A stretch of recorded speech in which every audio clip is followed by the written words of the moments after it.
Alrighty, Merry Christmas Eve Eve. No, wrong holiday. It would be New Year's Eve Eve. So just a small bit of yap before the real content goes on. Uh, I see. I had this thing like this impromptu live stream scheduled, like started about 24 hours ago. So hi Dex. Uh, YouTube is a little funny when it comes to like live chat comments before the stream actually starts. I want to say like about 30 minutes it'll stick around maybe, but like anything long beforehand it'll like sit there and then magically go away. So yeah, that's why that may still be in the live stream or live chat, but is not. Anyways, uh hello, Sneed. Cover bros, we flew too close to the sun. I don't know if anything happened with Cover Corp. Let me take a look. Because I think the OTC or the ADR is largely flat. Like it's been range bound. It has ran since the very low of roughly $10 for the ADR. Um, So I bottom ticked it and I didn't get on the ride. Ha ha ha. Everybody point and laugh at me. Um, let me see though if the core Japanese stonk has done anything. Sorry, just because it got mentioned. Oh, well, it's been down on the 5 day. The Japanese one, the delayed quote that I see on Yahoo Finance, because for recording purposes, this is on December 30th, 2024.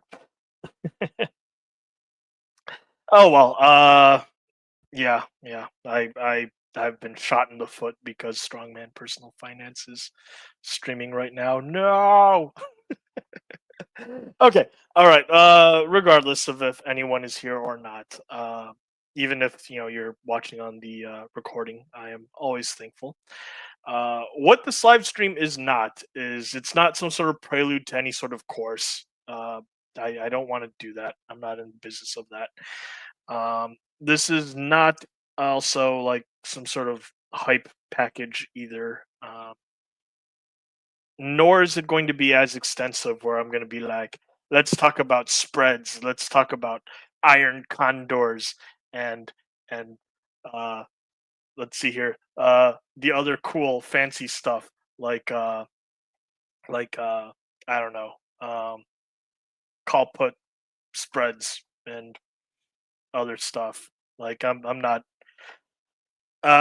poor man's covered calls or a covered call or whatever. Like, yes, some of those I am very familiar with. Others I am aware of conceptually, but that's not the purpose of this. Um, oh yeah, I noticed. People have been rather upset with the uh, the incredible talent that are graduating or leaving the company. Which the weird thing is that like, and maybe I don't know the space all that well, but I wonder if the companies ever will still have the well, naturally they still have the IP, but will they ever get any sort of different talent to fill in the roles of those of the characters or the IP that they have? Uh, because like I'm not saying it's a clean one to one. It certainly is not. Each space and each iteration deserves its own evaluation on nuance. Uh, but at the same time, though, like the weird one would be like Spider-Man in movies. Like Tobey Maguire, I think it was. Uh, you know, uh, Largely beloved actor for Spider-Man, but there's also like what was it like Tom Holland or Chris Holland? I can't remember. I'm not great with actors. There was also that Sony one before the Marvel one, like in between. Was it something Garfield? Um, Yeah, super risky for sure. Let me see the engagement here or the interaction.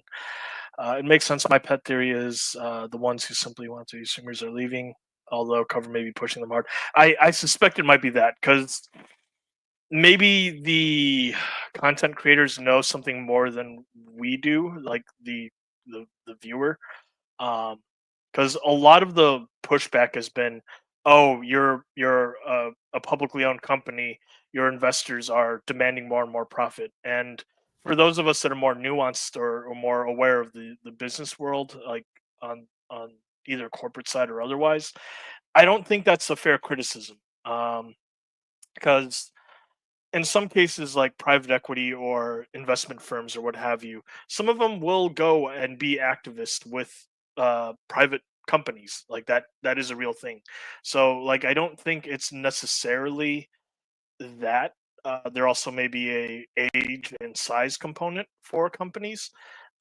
At the same time, though, there's also like mixed bags. Like I'm not saying Costco is a buy or a short. Like definitely does look optically expensive, but Costco has been a publicly traded company for quite some time, and the founder has been notorious where he's had two CEOs say, "Hey, man, the $1.50 hot dog is killing us. We got to do something about it." And the founder has gone back and you know been on note saying, "You touch the price, I kill you," or "Figure it out. It's your problem."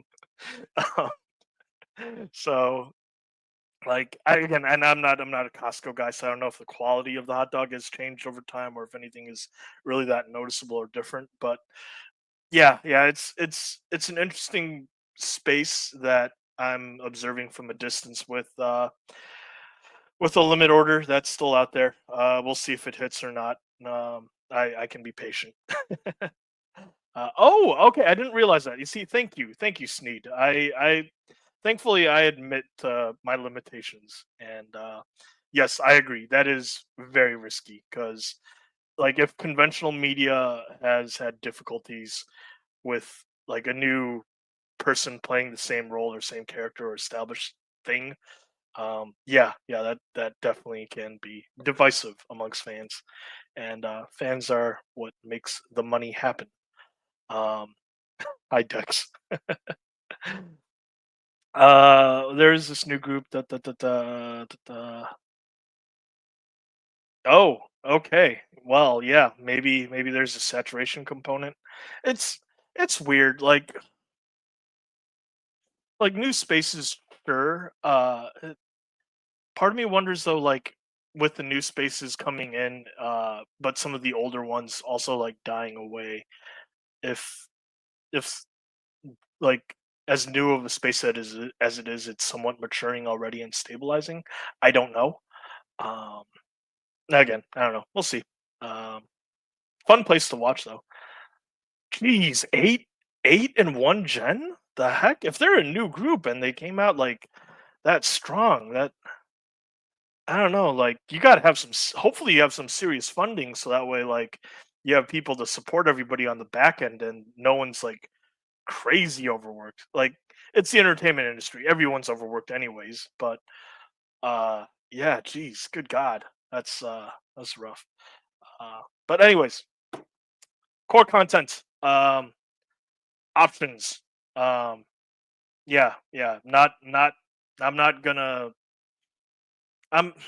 The original goal of this was for me to teach people just enough to get their asses kicked, just enough so that way you can, get your teeth kicked in. I think in my previous experiences, uh,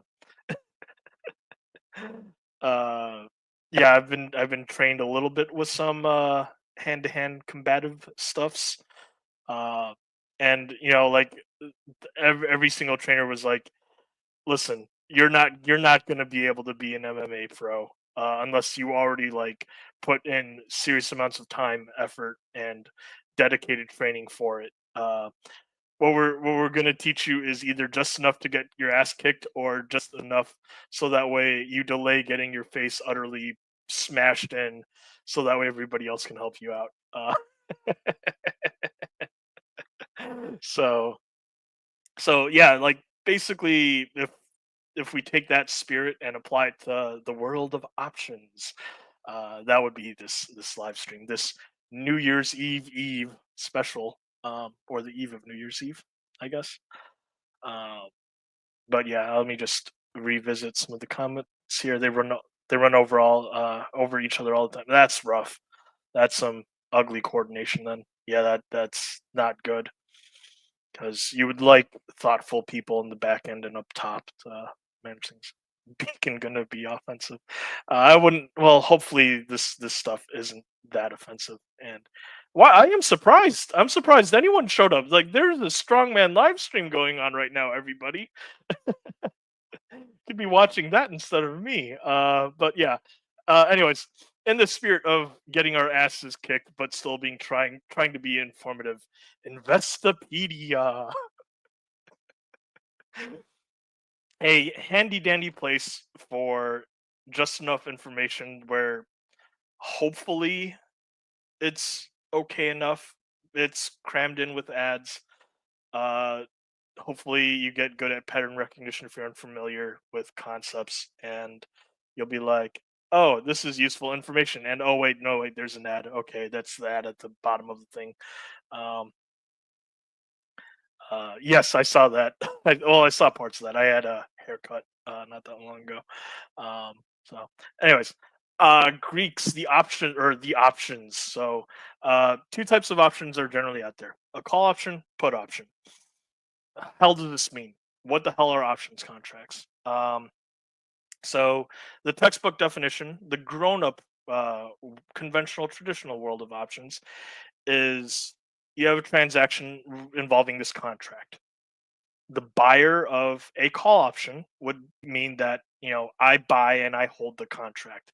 That gives me the right to buy something in the future at a certain price by within a certain date or on a specific date. Put option, much the same. You buy a put option that gives you the right to sell something, specific price, specific date. Um, so that would be the buyer. Some people would be like, oh, the options contracts are just gambling. It's nothing but gambling. It's nothing but lottery tickets. And you can think that that's fine. And that's why in some cases people will sell options contracts because they think they are the person that is operating the lottery, or they are the insurance company selling insurance, depending on what you think the counterparty is. uh, and I will get to participants later on, because I think I think in the world of internet finance, people tend to be too dismissive too quick with certain participants, and tend to disregard important things. Like, not to get too sidetracked here, but like I have heckled and hassled some sell side analysts that are guilty of like, oh, stunk go up, let me change my model and write up and have higher price, or oh, stunk go down, let me change model and price and write up and reflect accordingly. And that's all they do. And some, yeah, absolutely. Some of them are absolutely guilty of that. But like it's the world is big and there are enough market participants where to say any one specific person, or not one but like a group of people are always clowns, it's a little rough. It's a tougher proposition. um so yeah, call, put, very, very, hopefully that's very simple, because in the academic sense, this has been mentioned and brought up in some of the more basic classes. Hopefully, if it's a good institution, they will mention this. But again, I don't know. I don't know. Mileage may vary. So the major Greeks. I do want to talk about the Greeks. I'll talk about the Greeks and the details around price. So okay, options in the case of equities. it's a derivative. It's a contract around companies. Usually, not always. You buy a call option or a put option, you sell whatever. It represents 100 shares of a company. Again, usually. Uh, there can be cases where that is not true. If a company has been acquired by another company, but there was a previously like existing options chain out there, then that can fuddle things around depending on how the deal was done. So yeah, results may vary. But conceptually, the things that I want to mention though would be volatility, uh, time, and the actual like stonk price that the option is connected to.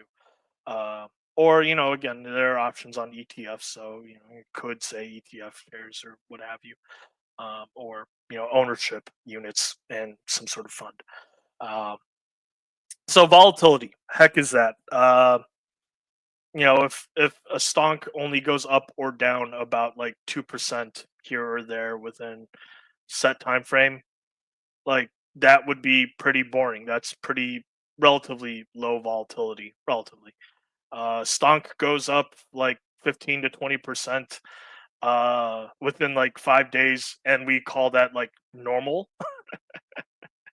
You'd be like, yeah, that's obviously higher opportunity. The dispersion of results can be wild. So if you were to purchase an option, you would want volatility in theory to work with you. What people sometimes have difficulty wrapping their heads around was if they go from like stonk to uh, options contract, is the volatility component is one where they struggle with, uh, and like, oh, if stonk go up, that mean option go up also. If I bought call, or stonk go down, put go up, because put like the directions match up, and you're happy. But that doesn't always happen, because sometimes volatility is so high where like the market participants have seen like, oh, stock price has gone up and down like 15-20%, and like now we're thinking, or we're seeing that the volatility has dropped from like that high to like, I don't know, maybe like 3 to 5%. They'd be like, oh well, volatility goes down. And if you bought the options contract, you can see in real time, even if the direction, like the day close was basically flat, your volatility could go any number of ways. Like it is mind-boggling for newer people to like have bought a call or put, be completely wrong on the direction, but either not be down as much as they thought, or actually be up even though directionally they were wrong, just because volatility has gone up that much. So volatility is a thing that also makes options very dangerous. It's one reason why I stress caution, because I don't know if you, the viewer, whoever you, the viewer, are, if you like running leverage with your portfolio, and how much leverage, or basically taking out debt and putting it on your portfolio, or what type of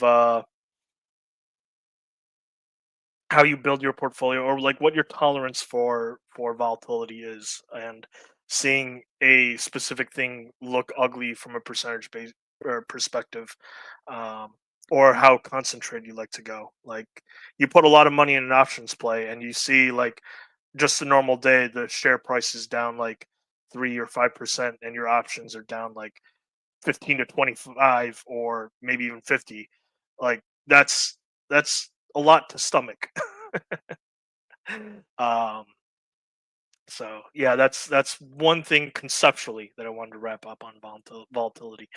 Time is an important thing too, and time is one of those things where um the option seller likes to think, ho ho, I am smart, I am Reddit's theta gang pro over here.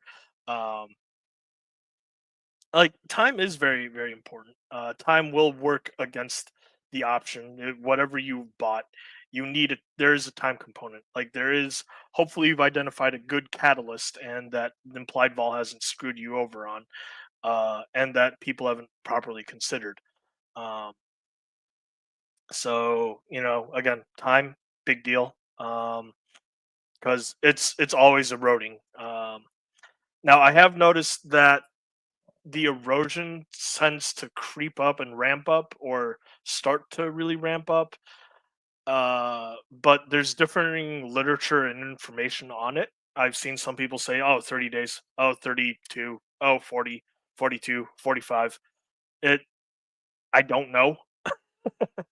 Smarter people can say stuff about that. Feel free, if you think you're one of them, to throw that in the comment section.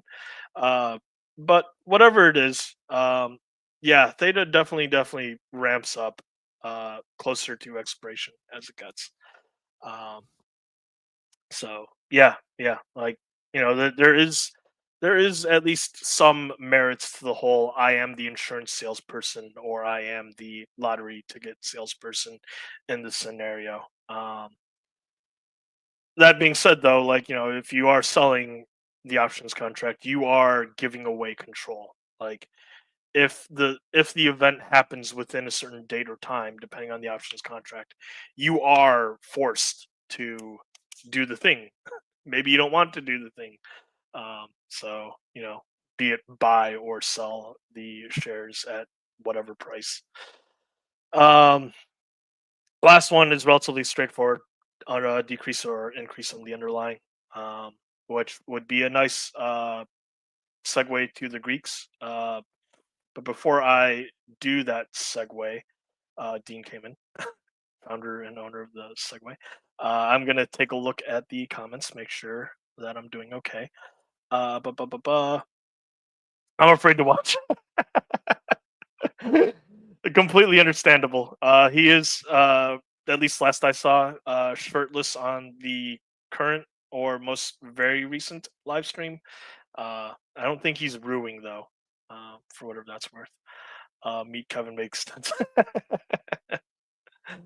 Selling options is pretty OP. It can be. It can be quite a profitable thing. At at the same time, though, like maybe it's because I have such a respect or care for fundamentals, where I personally would really want to know the fundamentals of the company. And if it were like, oh, I'm going to sell shares at whatever price, or oh, I'm going to buy shares at whatever price, like I would want to be very comfortable with the company and make sure that I am okay with those outcomes. Um, because yeah, like you sell too early, and you see the reasons why, or you buy into a company that you really don't want, and you know why. Like that's, to me, that's like playing with fire. And I know like some people don't care about the fundamentals at all. uh at the time of recording, MicroStrategy and Bitcoin are doing whatever they're doing, which is probably being like super crazy awesome run. Congratulations to those of you that are doing that. That's not me. uh but at the same time, like I personally am not going to have a bearish position on MicroStrategy any soon, because I'm aware that enough market participants see the space, and are able to do things where they're like, oh, I have an opinion on volatility, or oh, I have an opinion on delta, and this is just the right size where enough people will play around that any number of things could happen. And like me having a direct short or having puts on it just seems like I am the sucker at that poker table. So no, thank you from me. Fundamentally, though, I don't like it. Uh, but again, like fund managers can interact in a space for quite a long time. Hell, like the '08 crash of the housing bubble. Like I'm pretty sure there were plenty of fund managers dabbling around with with mortgages or shitty mortgages, and trading those around for a profit and doing all sorts of fancy cool strategies. And it took a while for that bubble to pop. Um, so am I saying it's the exact same or it's a one to one? No, of course not. But conceptually, I think the principle remains. Um, how to see vertical line go up? That is a good question. I don't know because future future is unknown, and I don't have a working crystal ball. Uh, but yeah. Anyways, options. The options Greeks. The Greeks. We're just gonna talk about. Yeah, maybe an additional one or two, but I'll stick with the four. So delta, like the last point was of what influences options pricing, which would be the directional movement of the shares. So delta, delta, very important because say your underlying stonk goes up or down $1, all else being equal, and God, I'm going to be saying that a fair amount. All else being equal, if it went up $1, you bought a call. Whatever the delta is at that time will be tacked on to your options value. Should go up by that amount. All else being equal. Uh, if you have a call, bought a call, and the stonk goes down by whatever amount, then you would take the delta and apply it and decrease it. All else being equal. Same thing with puts. Also, all else being equal. And if you sold a call or a put, hopefully you're doing so in a responsible way where it is cash secured if you sold the put, or stonk secured or shares secured if you're selling a covered call. Hopefully it's not naked. Good God. Uh, then again, you would see the inverse, more or less. Um, So yeah. There is another point with delta, and that would be like usually it's expressed with decimal form. It's anywhere between -1 to 1, and people have a tendency of using delta, or some people at least have a tendency to use delta as a proxy for probability. So they'd be like, "Oh, this delta has a 0.7. Let's just convert it to probability of 70% chance that this thing happens and it works and it is in the money." Um, I've heard that. I've heard people say, "Yeah, it's good enough," and I've heard other people say, "No, that is stupid. You're stupid. You do this. You're stupid. You're going to be poor, destitute, and no one will ever love you or care about you if you do this." Uh, Again, my opinion, shrug. I I have nothing to say on that. I'm just aware that there are schools of thought on that. Um, and I figured I'd just pass that along. Because some people like what are called leaps, uh, long expiration, something something. Basically, it would be like a year or more out as far as expiration goes. That's all a leap is. So you've given yourself a lot of buffer and a lot of time there. And some people would be like, "Oh wow, you're giving me a like imagine if we use the lottery comparison here. I have a Powerball ticket that doesn't expire until like a year or two out from now, and my numbers just sit there. That's incredible. Why would you sell me this?" And some people will actually sell because they think that delta is overstated. Now, what framework they use to determine if they think it is overstated or not, I don't know. So with that being said, like the point of all of it is just be careful. Again, like this isn't for everyone. None of this is for everyone. Like even if it was just like fundamental analysis of companies, and I think that company will do great, so stonk will do great. That is why I will buy. Like that's not for everyone either, and that's okay.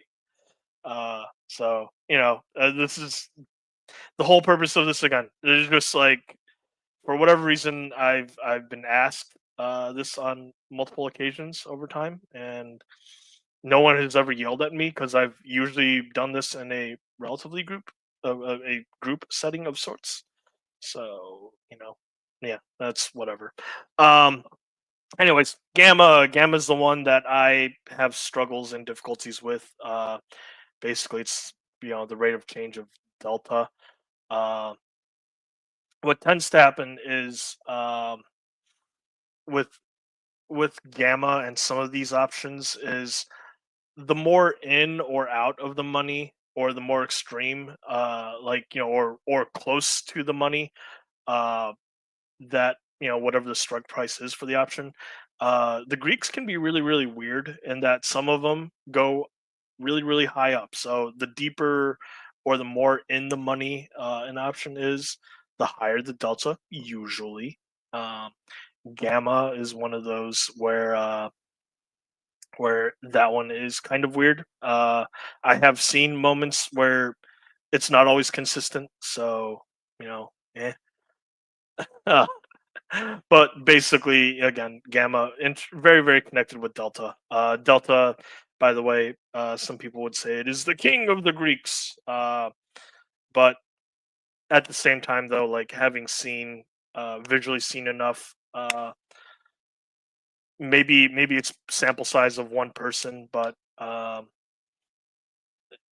king can get unthroned from time to time. The king can be undercut, certainly. So yeah. But generally speaking, though, gamma um, and gamma squeezes, ooh, scary. Uh, Gamma is basically the relative stability or the probability of the option being at that money. Um, uh, yeah, yeah. So higher delta or higher gamma rather. Um, has a chance to kind of impact the probability that ultimately the contract ends up being in the money or not, being worth anything or not.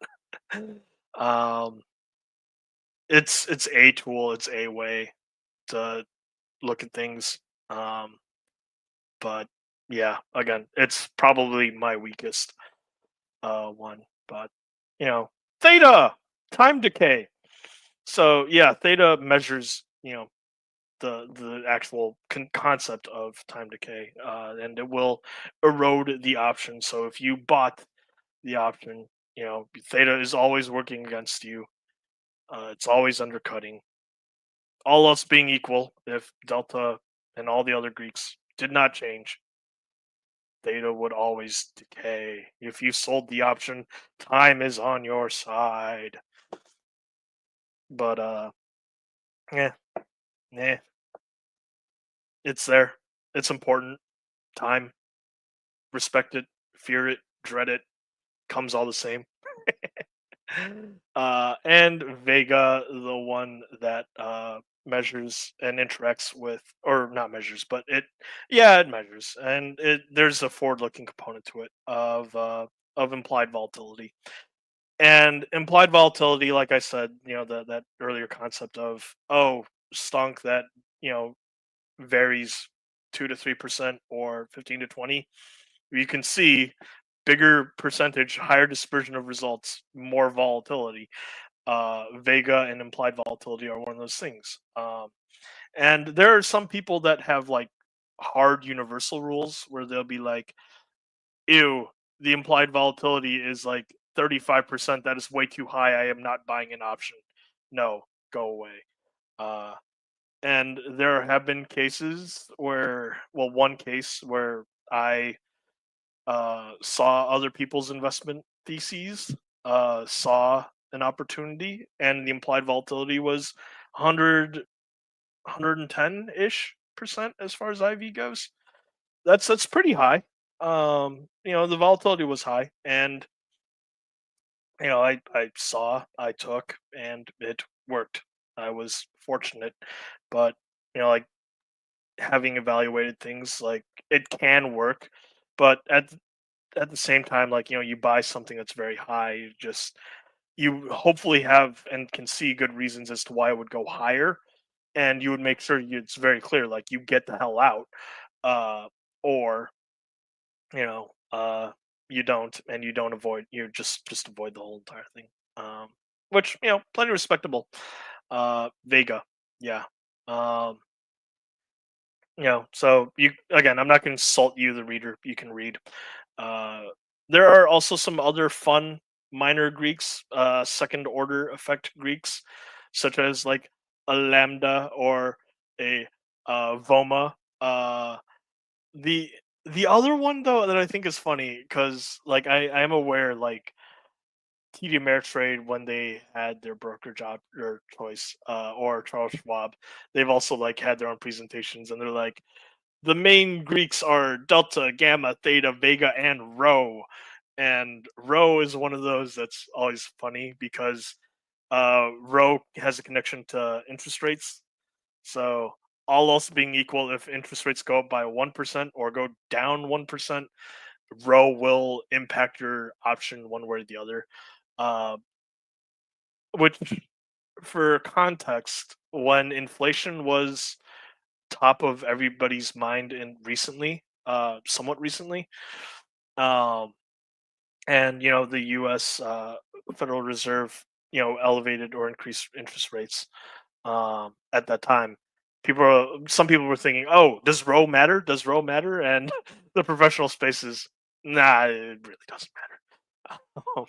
So, but like there are second and third order derivative Greeks that are worthy of consideration. I'm not smart enough, at least currently. Like I said, presentation's just enough to get your ass kicked. And I'm of the stage where I am doing okay enough where I can get my ass kicked, but hopefully am responsible enough where if I do get my ass kicked, it's not super bad. Um, but yeah, yeah, Greeks, the Greeks, multiple, multiple entries from Investopedia. Um, I think the one of the things though that's nice or relatively useful are payoff charts or payoff graphs, uh, such as this one. Like conceptually, oftentimes people be like, "Oh, this is a call option. If the share price goes around here, you are screwed. Even if you have the share price or the strike exactly there, you bought the options contract. That means you should probably conceptually tack on whatever amount of money to ba ba ba ba ba ba ba." Fair enough, but like the payoff graph is not the same thing as lived experienced because, like I said with earlier with the actual reference of, hey, like things can and will be different, or like you go down 5% on a stonk. Like maybe you have the ability to stomach that, maybe you don't. Um, but that 5%, like is has a good chance of being quite ugly for the option. Um, and of course, with options, it's a lot like buying a stock or shares in a company where there's a bid ask spread. Oftentimes, be prepared for the bid ask spread to be relatively wide. The liquidity can be quite ugly and not appealing. Like, so just be aware that you can get screwed going in and trying to get out of whatever options play you're going with. Like that's one of the rough things is if you wanted to do this, either be comfortable doing it with the traditional and conventional approach, or be be aware that there is a good chance that you are getting screwed both ways unless you actually have like enough funds and a strong connection with a proper brokerage where you're not going to get your eyes gouged out on bid ask spread, because that can and will happen, and that's something that depending on the trader cares about a lot. uh, and I feel like that's a good segue for market participants. Um, all sorts of different people use options. There, again, you have your your Wall Street uh or your Reddit Wall Street bets degen. You have your refined person who's like, oh, I want to run a delta neutral portfolio, so I'm going to use options to neutralize the the delta, but I have an opinion on Vega, and I'm going to do this, that, and the third. And so again, plenty of people out there. There are also people like Nassim Taleb's connections with I forget what fund it was. Mark Spitznagel runs it, um, where they do tail risk hedging, um, which is also very very difficult because you're you probably buying puts, but in some cases some people will sell calls, and basically saying, oh, the volatility is too low and the risk of ruin, like people aren't pricing that in properly. We're going to buy insurance when we think it's cheap and just sit on it. And as time goes, you bleed, you bleed, you bleed, you keep bleeding, and hopefully it ends up showing up, or you're able to have some sort of refined ability to see when you think an option or a part of an options chain is underpriced, and you're able to size properly. So you have people like that. You have people again like big ass market. Yeah, yeah, I wouldn't be surprised if you have people that are like, "Oh, I'm a technical analysis trader, and this is how I do things. Like, I will buy call put spread. I will hedge with options."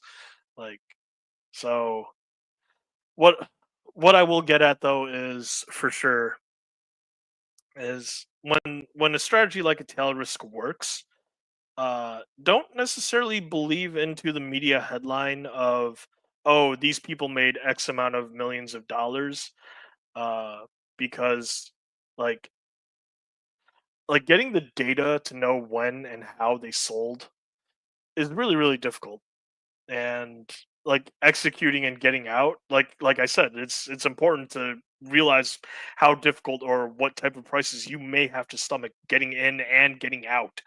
um, so just be cognizant of that, and that is something to be aware of.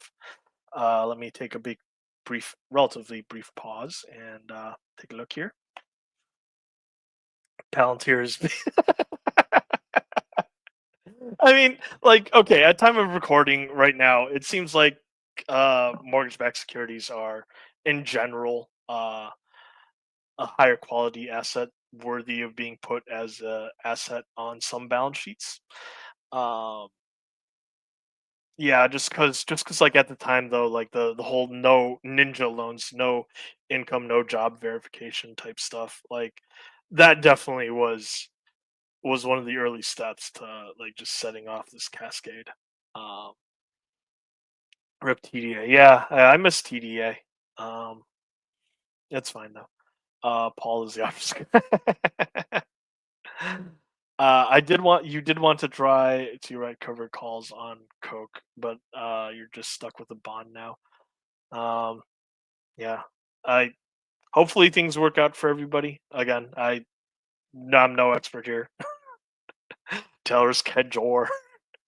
Yeah, yeah, the Nassim Taleb one. Like it's at least intriguing. I think that's a fair way to put things. Like, should everybody do it? Hell to the no. Uh, but like, is it at least intriguing if you're into this space? I think so. Um, but yeah, yeah. Hi Grievous. Dex also says hi Grievous. Mortgages are government backed. Volunteers CIA backed. Plenty fair, Dex. I will keep on going here. Ba- ba- ba- ba- ba- ba- ba- ba- ba- ba- ba- da- ba- ba- da- ba- da- ba- da- ba. Options pricing. It's important. Black and Scholes model. Black and Scholes. I think I may still have an Excel spreadsheet with some like janky Black and Scholes formula that I have like sitting somewhere in my laptop. Uh, uh, there you go. There's your formula. This also is something that is just good enough to get your ass kicked because I don't think most professional people use a Black and Scholes model or formula. But they the is it likely that they use some sort of formula or model that is comparable or conceptually similar? Maybe, but for those of you that are math inclined and love your formulas, it's right here. It's magical. Um, but like the other one though, that's the undeniable though would be intrinsic and extrinsic value. So say you bought, I don't know, like a call option on Google for like $50 a share somehow. There's still time left on it, and Google stonk is well above $50 a share.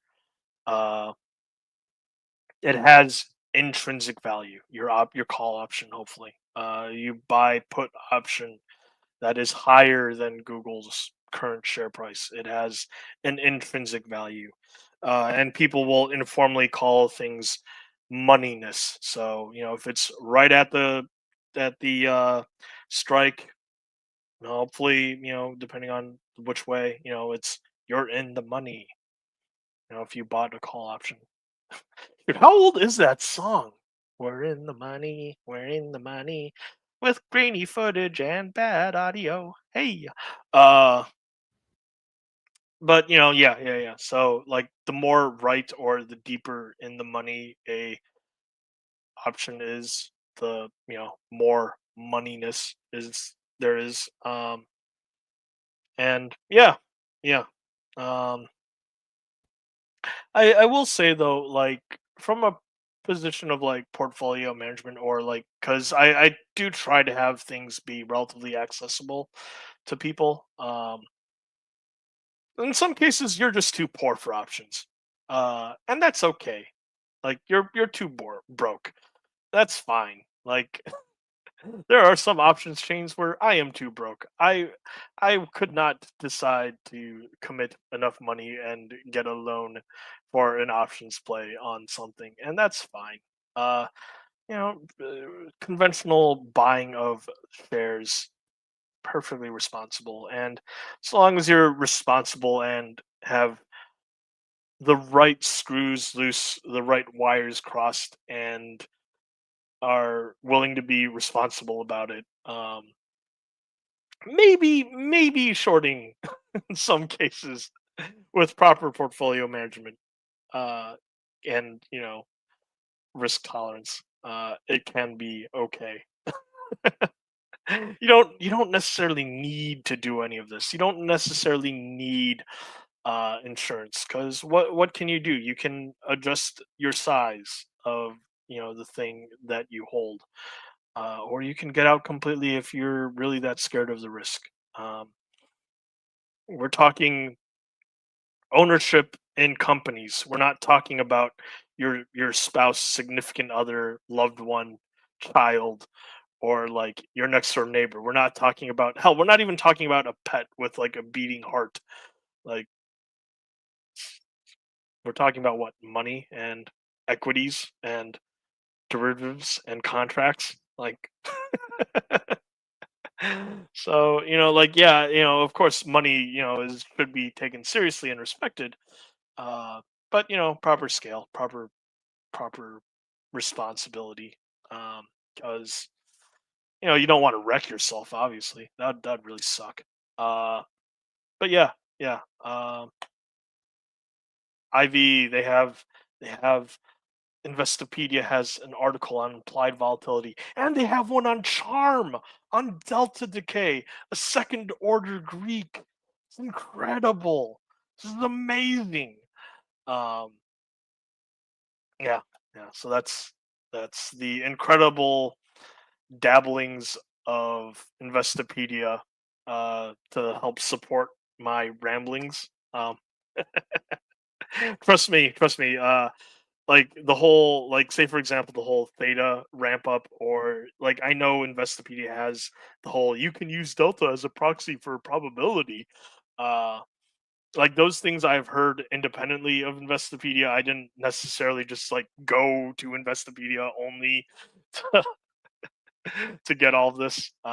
Like I do my own like homework. I try to at least, and hopefully try to present it in an okay enough fashion. Um, but yeah, yeah. Oh wait, I just remembered. There's another type of market participant that I've heard of, but I haven't been able to confirm. Um, I want to say Arnaud of LVMH fame. That or I'm like butchering his last name, Bernard Arnault. He I've heard it claimed that he has used options like bought call options, and just sat on the call options, and then like exercised his right to buy the shares, and in doing so claim ownership of brands, and then like thrown them under the LVMH like company. Um, so like again, maybe that is a way that actually like works, and actually is a thing that happens. Um, so like if you are right now or in the future are a fund manager, maybe that is a way to do things. I don't know. Because I am aware that at least here in the US, like anyone trying to do a hostile takeover has a massive uphill battle. What was it, like 5% share ownership? You have to declare your intent for however many days. And then like even if you were to try and be like, oh yeah, I'm gonna do a hostile takeover, I'm gonna be activist, I'm gonna try and get other shareholders to like get management to do things my way. uh yeah, that's such an uphill battle. Aswell the Motorin has done great work on that topic, I think. um do binomial tree options pricing, yeah. Yeah. Again, I'm rusty with black controls, so can't say one way or the other. Um, I maybe he did Dex. I'm not sure. I don't know, but um, again, I've just heard it said that he's at least attempted it once or maybe multiple times and has had like a couple of successes doing it that way. But again, I don't know if that is a true loophole or what countries that is a loophole in. But that can happen. Um, the other things with options, because they're contracts. Uh, there is a there are nuances with what's it called? American and European options. And even though I'm recording here from the US, and am a citizen of these here United States of America, that doesn't like the American and European component does not relate to any sort of geography at all. You can be an American working in US markets, buy European options, and vice versa. Uh, all it has to do with the exercisable component. So, supposing you held 100 shares, you sold a call. Your shares are enough to cover that one call, that call option that you've sold. Um, there are some dates that people should be aware of, because if the options contract is an American option, there is a dividend component, and if the dividend component is enough, where the share price and the dividend uh, are meaningful, people can and will and have exercised their right as the call option holder to, with the American option, exercise it, take your shares at that price, so that way they can collect the dividend. Um, Now, of course, there's other things like you know, not only exercise date, ex dividend, date of record, blah blah blah blah blah, but uh, that's just something to be cognizant of. And if you're selling options, you should be aware that that can be a thing.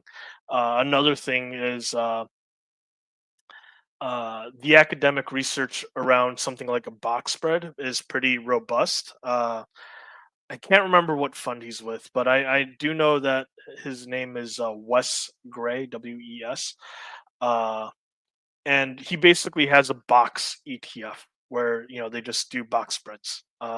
Part of the box spread component is that you sell calls and you don't necessarily hold the underlying the shares, and usually it's proper ETF or something like that, or some sort of like comparable, I don't know, like an S&P 500 thing. um but in that case, though, that you really need it to be a European option, because I'm aware that there was one person who sadly uh, took their own life, or sewer slide. There we go. Working around the YouTube algorithm here, um, because they saw that, oh, box spreads are a way to be relatively safe. This is academically backed. I'm just going to do a box spread, and they sold American options, which meant that they had an early exercise, and it blew the whole thing up. Uh, yeah, yeah, box spreads, it has to be European option, which would mean that with European option, you, the options holder, can only exercise at that strike or that expiration date, not anytime before. So American gives you a little bit more flexibility, tends to be uh, more, higher priced because of uh, that optionality with the option. So yeah, yeah, that's another component to be aware of. Um, and I think I've covered a lot of the basics where, yeah, like, again, it's not necessarily for everyone. It's a way, like, some people will like options and view them as a way to have a leverage component because they represent 100 shares. But whenever you buy an options contract, that doesn't necessarily mean that you pay the same amount for exactly 100 shares of a company. Some people like to view it that way. Other people think, oh, that is absolutely stupid. Why are you thinking that way? Um, And again, maybe you can refine your thinking. Maybe you use delta as a way to like adjust things accordingly, or have some sort of probabilistic model. Just be aware that like there are, not only will you have a high likelihood in some options chains of getting screwed on your way in and probably out, but also if you're an everyday person, be a little cautious on how head sure you are with certain things. Have your parameters for managing um, your positions, because yeah, there are proper, like, not just quant funds but any sort of funds out there doing any number of things. Um, so yeah, yeah, that's I guess my spiel on options. Let me wrap things up with some good old comments here.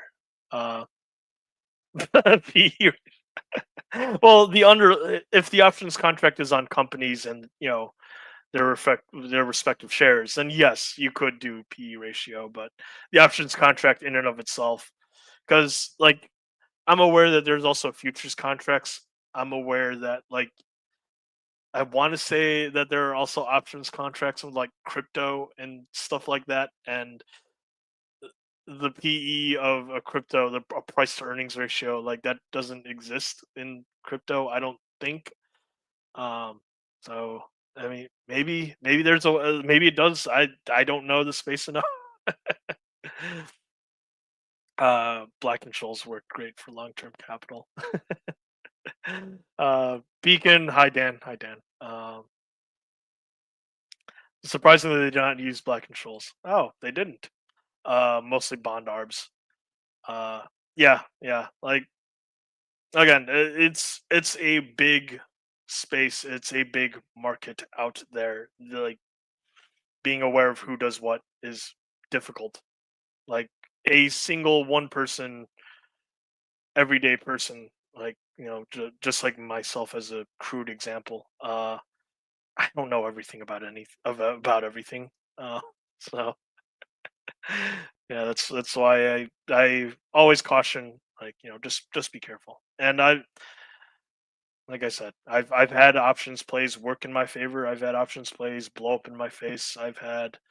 Uh I've had things where that were like largely sideways, and I got out sideways. I've had all sorts of results, and the important thing is you always live to see another day. Hopefully, I don't know.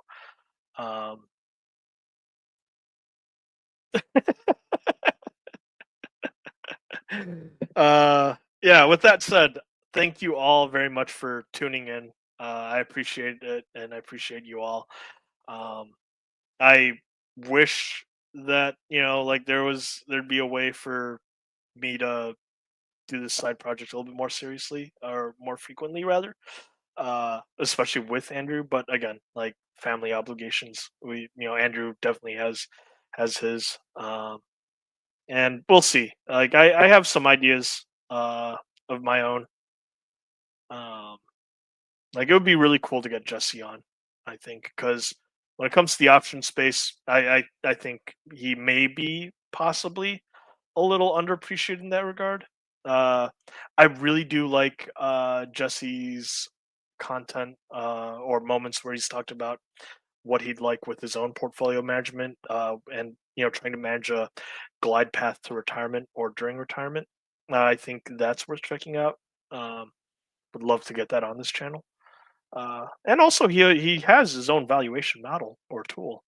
Not everybody has that, and I know that that's been asked around. So we'll see. We'll see. Uh, uh, yeah. So, anyways, thank you all for tuning in. Thank you all for sticking around. Happy New Year's Eve or Eve of New Year's Eve. Yeah, we'll go with that. And I wish you and yours the best. Until next time, I hope you all have a good one. See y'all around.